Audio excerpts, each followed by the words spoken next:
कहते हैं कि जीवन बहुत कीमती है, इसे किसी दूसरों के लिए बर्बाद ना करें। ऐसी ही कहानी है एक लेखक की। एक लेखक था जो कहानियाँ लिखता था, पर इस गुण के कारण उसकी कोई भी इज्जत नहीं करता था। उसको उसके घर वाले भी ताने मारते रहते थे कि तुम कुछ काम के नहीं हो, तुम कुछ कर नहीं सकते जीवन में। इस सबसे परेशान होकर वो एक अपने मित्र जौहरी के पास गया, जो सोना मोना हीरे मीरे इन सबको देखता था। उसने वो अपनी व्यस्तता सारी उसको बताई और कहने लगा, मैं बहुत परेशान हूँ। तब जौहरी ने एक कीमती पत्थर उसको दिया और कहा कि तुम जाओ, तरह तरह के लोगों से मिलकर इसकी कीमत पता करो। मित्र बोला, ठीक है। जो लेखक था बोलता, ठीक है मैं जाता हूँ। अब लेखक पहला गया सब्जी वाले के पास। सब्जी वाले ने देखा, कहा, इसके मैं तुमको सिर्फ 1 दर्जन आलू दे सकता हूँ। मित्र वहाँ से लेखक था उठकर चला गया। फिर उसने दूसरी जो कबाड़ वाली दुकान थी उससे पूछा, तो उसने भी ऐसा ही जवाब दिया।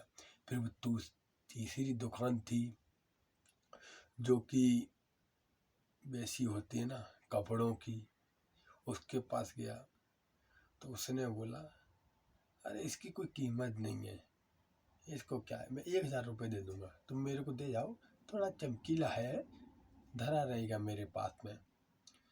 फिर वो वहाँ से भी उठ के चला गया। फिर वो गया हीरे के व्यापारी के पास में। उसने उस पत्थर को उसको दिया। वो जो हीरे का व्यापारी था, उसने उस पत्थर को देखा, जांचा पड़ता, तो उसने उससे कहा कि ये बेशकीमती हीरा है, इसकी कीमत नहीं है, ये बहुत कीमती है। तब वह लेखक था उस हीरो को लेकर फिर अपने मित्र के पास आया। तब मित्र ने उसे बताया कि इस जीवन में हीरे की कीमत सिर्फ हीरे का व्यापारी पहचान सकता है। इसलिए अपने को कभी छोटा मत समझे, अपने काम को कभी छोटा ना समझे। तुम्हारा काम तुमको पता है, आगे चलकर क्या बड़ा काम बन जाएगा,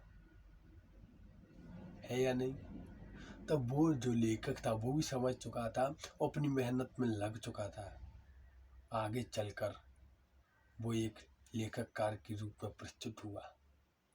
इसीलिए अपने काम को अपना हथियार बनाओ।